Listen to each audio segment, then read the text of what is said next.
things that comes up, somebody was asking me, if I'm a rider and I selected a horse that has the same personality as their human, what are the pros and cons of that? And what does such a relationship offer us in our own growth and self-improvement?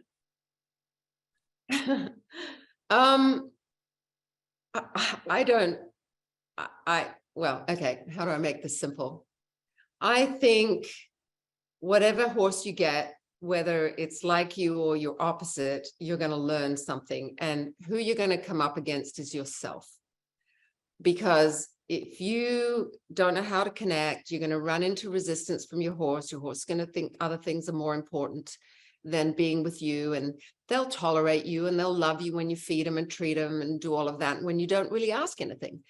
Now, when a horse is your opposite, it's going to be more difficult, because what's different is that pushy mover, stopper, or tense. If you're pushy and the horse is pushy, you're probably going to get in a fight unless you know how to be the right leader.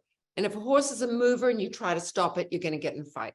If a horse is a stopper and you try to stop it, you try to move it, you're going to get in a fight. If a horse is tense, most people don't know what to do with that. They just go, well, I'll just kind of just keep doing it and try not to blow it up even more. So I think in the end, we have to go, how can I become this horse's leader and mentor and teacher and friend and protector? And whatever's going on with how the horse, like another person, is different from us, how do I connect with that? How do I moderate my energy so that the horse can connect with me? Because what the horse feels is us being different. But if we can be more like that horse, then the horse goes, oh, now I want to talk to you.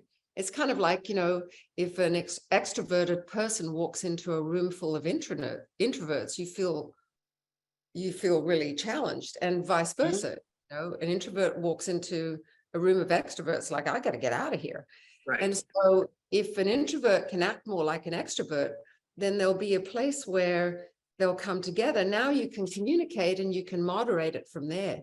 But if you start at opposite ends and think the horse is going to meet you, it's not going to happen. You're going to meet the horse.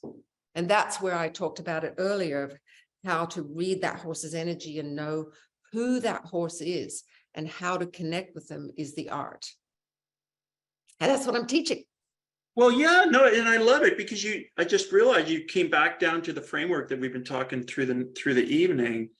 And the other one is this, in some of the models that I've studied with social styles, you get in a habit of thinking that somebody's static, and they're not, and they're dynamic, because in a different situation, somebody can show up as a introverted I suppose there's probably 5 minutes in my life where I've shown up as an introvert at one point, right? Probably not, didn't have it. Situational for sure. But situational, and I guess that's the point, is that we have to, well, I guess the old words of adjust to fit the situation, but that just has such a new depth and a new meaning when you described the way that you just did. So thank you for that.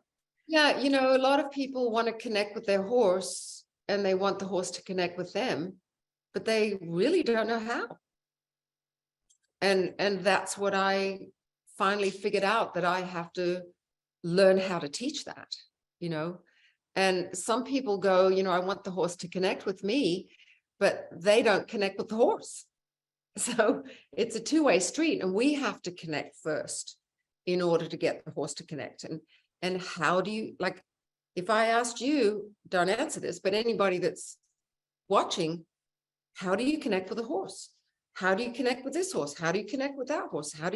What about this? And if you're riding, if you're on the ground, if it's feeding time, if you're teaching them, how do you connect? And most people don't know, because it's not taught. It happens because naturally, or because somehow your horse was easier, or because you kind of stumbled across it. But now tell somebody else how to connect with that horse. They're the pieces that I get really passionate about. How do I describe the indescribable? How do I teach the unteachable? That's what lights me up. I love it. So our social media consultant, Michaela Jaycox, who is an editor for she was an editor for Horse and Rider. She continues to write for the magazine. She wanted to know what your thoughts were on techniques that could revolutionize performance of the speed sports, such as barrel racing and gymkhana. I think it's the same. I think it applies to every discipline with horses. Hang on one second. Yeah. Have a little dog. There he is. I knew that the dog had to show up. Wonderful.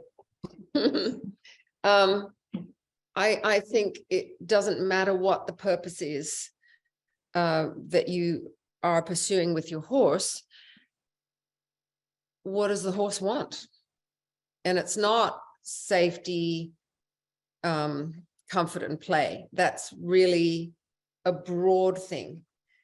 But the horse needs leadership. He needs direction from you and guidance from you, and he has to feel safe with you.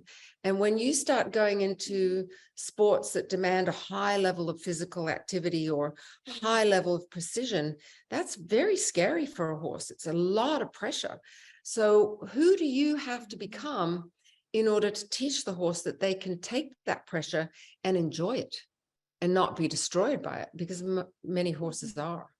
So I'm not sure that I have like just the, blanket answer for that, because it still comes back to the relationship, but it's your leadership. And how can you become the leader that your horse needs? Because most of us are not leaders, and I realize that more and more as I'm teaching my new program, what I'm really teaching is leadership. Mm-hmm. I once heard, again, I can never remember who says this, some famous person, leadership is what shows up around you. So if your horse is having trouble, that reflects on your leadership, because the horse was fine till we showed up, right? So we're either, in the words of Charles de Comfy, who's a world-renowned dressage master, he's Hungarian, and my former parents-in-law in another life in Sydney were Hungarian. And so I know the accent. And he said, either you are improving him or you are killing him. And that's how we need to think about it. It's like either we're improving our horses and improving the relationship, or at some level we're destroying it, or diminishing it.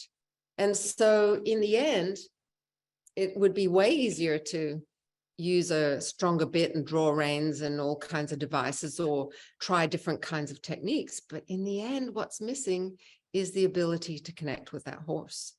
And when you can connect and you've got that kind of trust, it's like a teacher-student relationship. Where can I guide that horse? Where is the horse having trouble? How can I help the horse get past that trouble? Where do I build his confidence and his trust in me? It's to me, it's more about that than anything else. I think I'm my horse's leader. If I don't have a plan, my horse is going to have a plan. Probably not going to work out for me.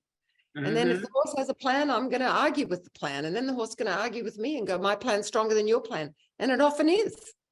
So how do you become your horse's leader? So when you show up, the horse goes, oh, I'm so glad you're here. Most horses are like, okay, what are we doing today? Or good, give me my treats and then get out. Or feed me, and then and there's all these niggling problems that we just go, oh, well, that's how the horse is. No, that's not the picture. What is the picture you want between you and your horse, and how do you achieve that picture? So you have to have that picture. I have a picture of what it looks like when I go get my horse. I have a picture of what it looks like when I put the halter on. I have a picture of what it looks like when I groom, when I saddle, when I bridle, when I warm up, when I train, whatever I'm doing, I have this picture, and I'm trying to paint by the numbers to get that picture to happen. Wow. But most people don't have a picture, and I'm not blaming anybody. That used to be me. I was like, well, I want the horse to do this and do that. But really, what is my overall picture? And so let me give you an example. When you go get your horse, what's your picture?